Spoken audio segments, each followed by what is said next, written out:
Les antibiotiques sont des molécules qui agissent à faible concentration sur les bactéries, qui empêchent la croissance des bactéries ou qui tuent les bactéries, interagissant avec une cible spécifique à la surface ou à l'intérieur de la bactérie. Les bactéries ont évolué vers la multirésistance, quelquefois la pan-résistance, la résistance à tous les antibiotiques qu'on pourra utiliser. Il y a 3 grands mécanismes de résistance des bactéries aux antibiotiques. Le premier, c'est la modification de la cible de l'antibiotique à la suite d'une mutation. Le deuxième grand mécanisme, c'est la détoxification, l'inactivation de l'antibiotique par production d'une enzyme. Et le troisième grand mécanisme, c'est l'imperméabilité. Par contre, là où on peut agir, c'est au niveau de la dissémination de la résistance. Il a été montré dans de nombreuses études qu'il y a une corrélation très étroite entre l'utilisation des antibiotiques, c'est-à-dire ce qu'on appelle la pression de sélection antibiotique, et la dissémination de la résistance.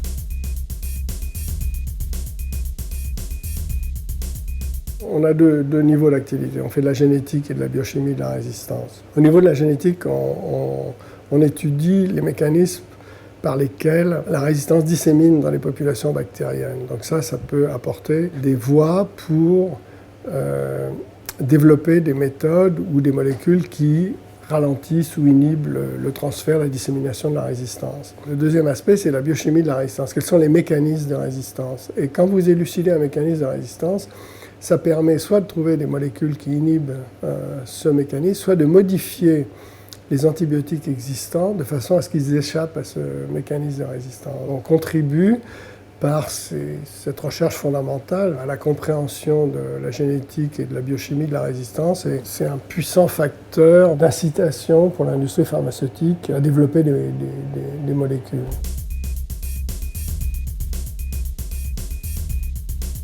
Depuis que j'ai commencé dans ce domaine, il y a eu une révolution des techniques, que ce soit au niveau de la microscopie, de l'imagerie, des hybridations, du clonage, de la séquence de l'ADN. Ces techniques ont été un facteur d'amélioration considérable de l'efficacité de la recherche.